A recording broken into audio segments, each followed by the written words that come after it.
guys! Welcome back sa aking channel. So, for today's vlog, ang gagawin natin is, ipapakita ko sa inyo yung laman nito. Ayan, ito yung makeup kit ko. So, itong makeup kit na to, nabili ko siya sa Pop Culture sa may Trinoma. So, nabili ko siya for parang, hindi ko alam, 700 yata yung time na pumunta ako ng Trinoma. So, yun, ipapakita ko sa inyo naman ito. So, kung saan din ako nag-start, ganyan, yung mga makeup ko dati, ganyan, kung ano yung mga ginagamit ko. So, ayun. So, ayan guys, mag-start na tayo. Sisimulan ko sa brushes. So, itong brush na to, nabili ko siya sa Divisoria. So, yung friend ko, sinama niya kami sa DV, ganyan. Tapos, dinala niya kami kung saan siya bumibili ng mga brush niya, mga eyeshadow niya. So, ito, nabili ko to parang 200 plus, kung hindi ako nagkakamali. So, hindi ko na kasi matandaan. So, ayan. So, ito yung mga brushes. Pero ito yung mga kabuki brush nila. Meron lang akong hindi gusto dito. Ito yung parang blush na ang brush nila. Kasi, tumutusok siya. So, bihira ko lang siyang gamitin. Pag wala na akong choice. So, ayan. So, tapos na tayo sa brushes. So, ayan. So, next is, dun sa unang brush na pinakita ko, meron din akong iba pang brush na binili rin sa DV. Same lang din kung saan ako bumili nung unang brush. Yung unang brush set na pinakita ko sa inyo, ito yung Bobbi Brown na brush. Actually, marami siya. Hindi ko na makita iba. Pero I mean, nandito siya sa loob. So, ito yung iba. So, nabili ko siya. Parang isang bundle siyang ganon. Madami. Nabili ko siya for 400 pesos. So, kung interested kayo, yung stall na to, ito yung nandun sa likod ng 168. So, pag pumasok kayo ng 168, yung dun pa sa kabila, meron dun parang tawiran, akala mo tapos na, pero meron dun na stall pa. Yung mga papasok pa dun. So, dun mo siya mabibili. So, yun, 400 pesos yung bili ko dito. And, so, next is ito, yung eyeshadow. So, yung Naked Urban Decay Smoky. Ito, yung isa, and then yung Naked Urban Decay 3. Ito, yan. So, ito guys, nabili ko lang sa DV. I mean, sa akin naman kasi wala namang masama as long as yung color payoff niya maganda. Yung pigment, yung pagka-pigment niya maganda. So, walang problema sa akin. So, ito yung, itong dalawang Naked Urban Decay, yung nabili ko sa DV. Siyempre guys, hindi mawawala itong Morphe. Ayan, itong Morphe na to, nabili ko lang din to sa DV. Yung, niya is yung 350, kung hindi ako nagkakamali. Actually, nasira na ngayon dito, hindi naka-handle. Ayan, nasira na siya. Pero, ano pa rin naman siya? Sinira ko na siya. Pero, tinanggal ko na siya ng todo. Ito guys, yung shades na, ayan. Very, very, very wearable. Tsaka, ako kasi yung tipo ng tao na mahilig sa nudes. So, sobrang favorite ko yung mga nudes na shades. Yan. So, talagang, lagi ko siyang ginagamit. Talagang walang palya. So, talagang, ako, for beginners, kagaya ko, nung time na nag-start pa lang ako, talagang, nagustuhan ko siya. Kasi, before, hindi ko naman din afford pa bumili ng Morphe. Actually, kahit ngayon, hindi ko afford bumili ng original na Morphe.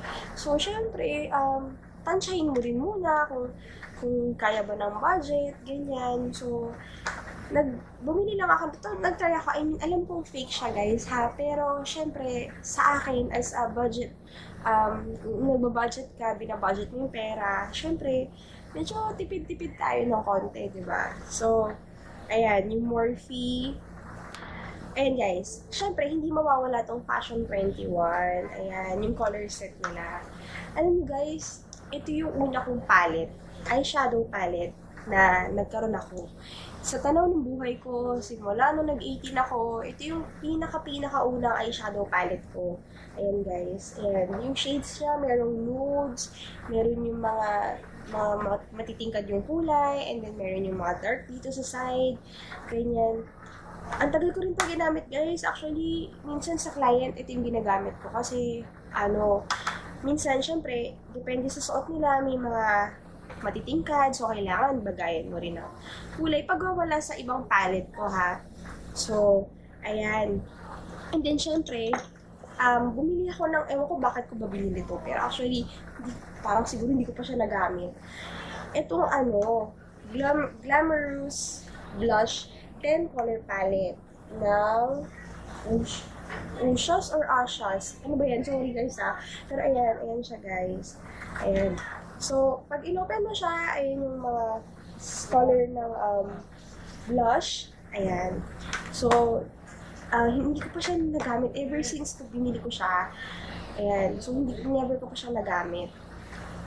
So, ayan guys, magtungo naman tayo sa sponge. So, actually, ito, binili ko to sa saan ko bumili ito? Sa Watsons, yung Mine na sponge. Ayan. Actually, medyo matigas siya. Mahirap. Hindi siya yung pagka pinres mo gano'n, talaga mararamdaman mo yung baon ng daliri mo. Hindi. Para kailangan pa ng pressure pa, konting pressure pa. Ayan. Ito, guys, itong dalawa na to, ito yung binili ko sa Divisoria.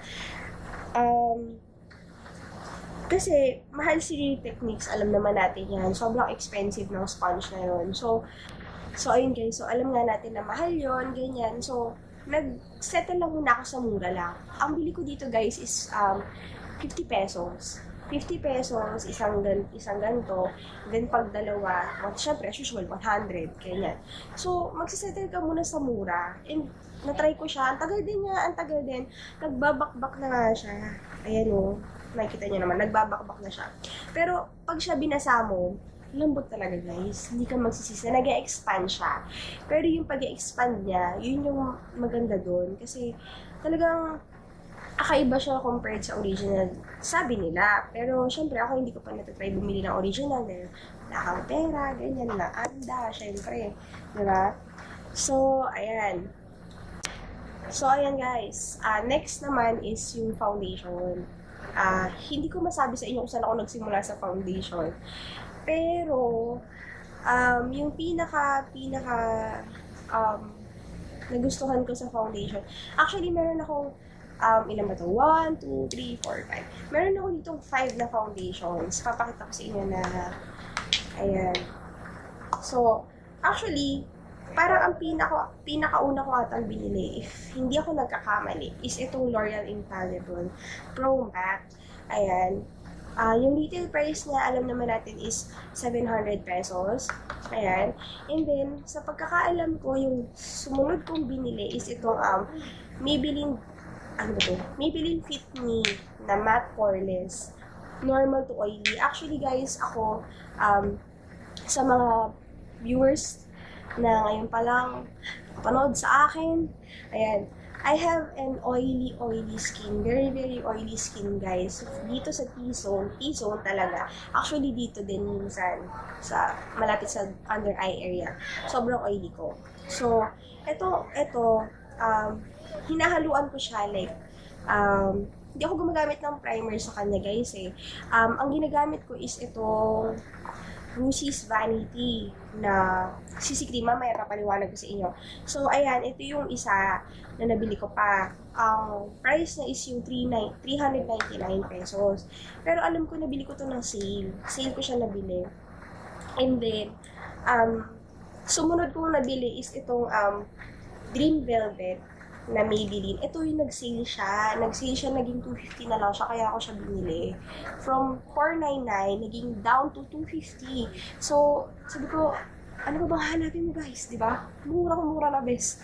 Kaya talagang binili ko siya. Yung shade ko dito is yung Pure Beige. Yung shade na number 70. So, maganda rin, pero minimal ko lang siyang ginagamit. And then, guys, yung sumunod kong binili is itong Maybelline Dream Satin. Ayan. So, yung shade ko dito is yung PO3. Ayan.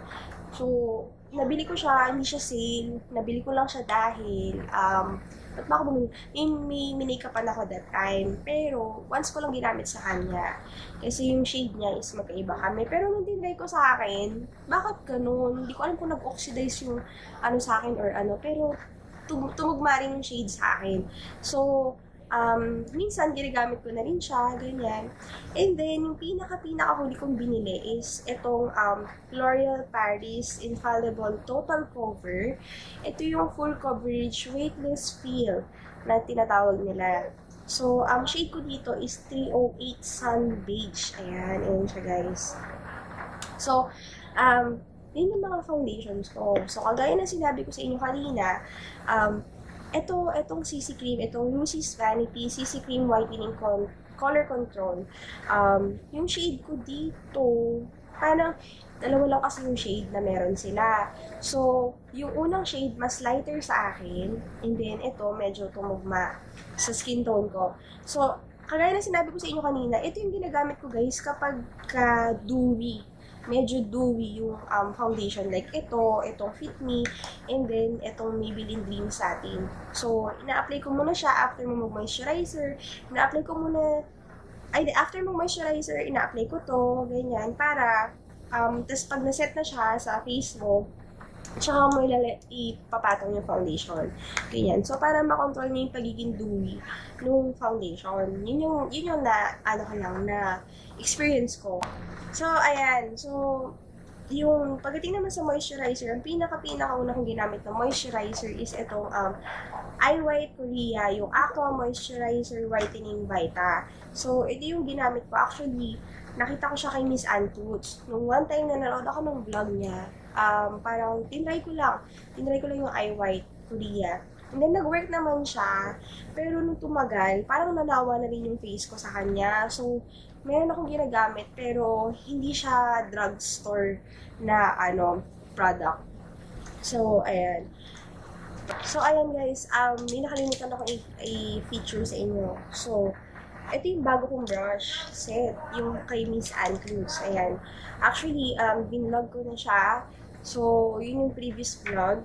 So, ilalagay ko na lang down sa description box yung link ng vlog para naman mapanood niyo. So, ito yung isa ko pang eyeshadow, yung EB Advance Uncover 2. Ayan. Nasa vlog ko rin siya kahapon. So, kung hindi niyo pa napapanood, kagaya na sinabi ko kanina, ilalagay ko yung link sa description box. So, ayan, para mabilis tayo. So, ayan. So, hindi lang sa palette. Ang dami pa, guys. Sobrang dami. Ito rin, eyeshadow din. Pink Sugar. Nabili ko siya. Pinicture din siya ni Miss Ann Clutes. Ganyan. Lahat ng Pink Sugar na product ko, guys. Blush on. Ano ba ito? Blush on din. Highlight. Ito yung eyeshadow din na isa. Ayan. And then. Mga lipstick. Ayan. From Pink Sugar. Ayan. So, lahat yan Pink Sugar. Ito rin yung eyebrow kit, Pink Sugar. Pink Sugar. So, lahat yan na-feature ni Miss Ann Clutes. So, nabili ko kay Miss Ann Clutes yan in short. Actually, yung isa ko pang foundation, ito, yung Pink Sugar Early Secret. Ayan. Isa rin siya. And then, meron ako dalawang concealer lang, guys. Dalawa lang, guys. Isang Fit Me, and then isang Pink Sugar na concealer. Yan lang yung concealer na ginagamit ko. Wala nang iba, guys. So, ayan. Ayan, guys. So, meron din akong primer. Ito, guys. Ito yung nag-iisa kong primer na branded. So, ito yung True Match Blur Cream na primer ng L'Oreal. So, nabili ko siya for 400 pesos, pero bihira ko lang siyang ginagamit. Actually, na-hide naman niya yung mga pores ko, lahat. So, wala naman akong problem sa kanya. Talagang nablur niya para ma-visible yung pores mo. Para hindi makita yung pores mo. So, ayan. So, guys, dumako naman tayo sa mga mascara. So, guys, actually, 4 tong mascara ko. Hindi ko alam bakit 3 na lang. Isa yung kay Gigi Hadid, and then meron akong isa na Maybelline Lash Sensational Waterproof. Ayan, and then yung isa is yung Maybelline The Magnum Big Shot. Ito, ayan. Actually, yung isa, yung Hyper Curl, yung pinakamura nila. Hindi ko alam, nawawala na siya, guys. Anyari bes.